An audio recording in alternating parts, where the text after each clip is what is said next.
लोकशाहीर अण्णाभाऊ साठे यांच्या सातारा येथील नगरपालिकेच्या समोर बसवण्यात येणाऱ्या पुतळ्यासंदर्भात सध्या साताऱ्यामध्ये रान उठले आहे। याच्यावरती विविध आरोपही होत आहेत, परंतु या आरोपांचा समाचार नुकताच घेण्यात आला।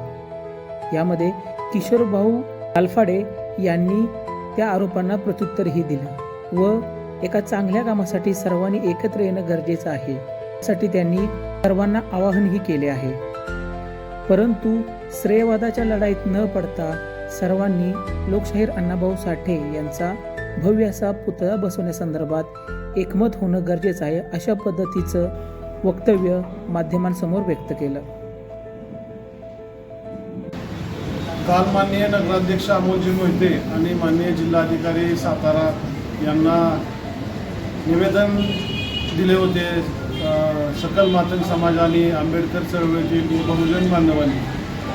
त्याच अनुषंगाने काल माननीय मुख्याधिकारी सातारा नगर परिषद निवेदन देण्याकरता उपस्थित नव्हते। त्याच अनुषंगाने आज आम्ही माननीय मुख्याधिकारी यांना ते निवेदन दिलेले आहेत आणि त्याच्यामध्ये आमची प्रामुख्याने मागणी आहे, साहित्यरत्न लोकशाहीर अण्णाभाऊ साठे यांचा पूर्णाकृती पुतळा भारतरत्न डॉक्टर बाबासाहेब आंबेडकर जयंती 14 एप्रिल दिनांक 14 एप्रिल 2026 रोजी त्याचं उद्घाटन ठेवण्यात यावं।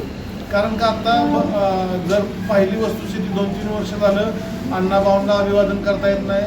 जो जुना पुतळा आहे तो नगरपालिकेमध्ये ठेवलेला आहे आणि इथली जी पुतळ्याची जो परिसर आहे तो रिकामाच आहे आणि आता अण्णाभाऊंचा पूर्णाकृती पुतळा पूर्णपणे तयार झालेला आहे।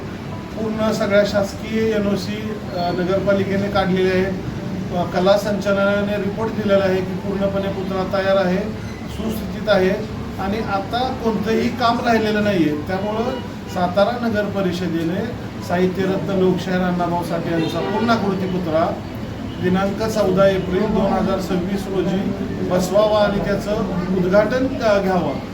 अन्यथा आम्ही सर्व बहुजन बांधव, मातंग समाज आणि आंबेडकरी चळवळीतील सर्व कार्यकर्ते माननीय जिल्हाधिकारी कार्यालयासमोर सोमवारपासून अवरोध उपोषण सुरू करणार आहोत। यासाठी आज माननीय मुख्याधिकारी यांना पत्र दिलेलं आहे आणि तसं आम्ही त्यांना सांगितलेलं आहे, कल्पनाही दिलेली आहे। तसंच माननीय जिल्हा पोलीस प्रमुख यांनाही पत्रव्यवहार केलेला आहे। शहराचे पोलीस निरीक्षक असतील त्यांनाही पत्र दिलेलं आहे। आम्ही सर्व बाजूंनी पत्रव्यवहार केलेला आहे। आता प्रशासनाचं काम आहे हा पुतळा तात्काळ उभारावा आणि त्याचं 14 एप्रिल रोजी उद्घाटन घ्यावं, ही आम्ही सर्व समाज बांधवांनी निवेदन दिलेलं आहे। मला वाटतंय हा जो विरोध आहे तो श्रेयवाद मी म्हणेन त्याला। कारण का आपण जर विरोध करत असाल तर ते चुकीचं आहे। कारण मला वाटतं कला संचालनाला तुम्ही आव्हान करताय, हे चुकीचं आहे। हे राज्य शासनाचं नेमलेलं हे आहे, मंडळ आहे। आपण त्याला काय मला माहिती नाही, पण ते एक मंडळ आहे। ते राज्य शासनाने त्याला त्याच्यावर नेमणूक केली, पुतळा कसा व्हावा, कसा नाही, कशा पद्धतीने व्हावा आणि त्यांनी ती NOC दिलेली आहे।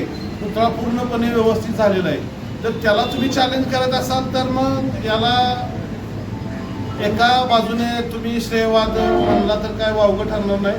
कारण का आरोग्य सभापती पण धनंजय जांभळे त्या दिवशी होते नगराध्यक्षांना निवेदन देताना, त्यांनी ही पुतळ्याची पाहणी केली आहे। त्यांना पण आपण विचारू शकता, ते आता इथं आलेले आहेत। त्यामुळे माझं सर्व समाज बांधवांना एक विनंती राहील की आपण ह्याच्यामध्ये हेवादेवा न ठेवता पुतळा लवकर कसा बसेल याची आपण काळजी घ्यावी आणि 14 एप्रिलला पुतळा बसावा यासाठी आपण सर्वांनी एकत्र येऊन बसावं, ही मी सर्वांना विनंती करीन, असं समाजात मेसेज देतो।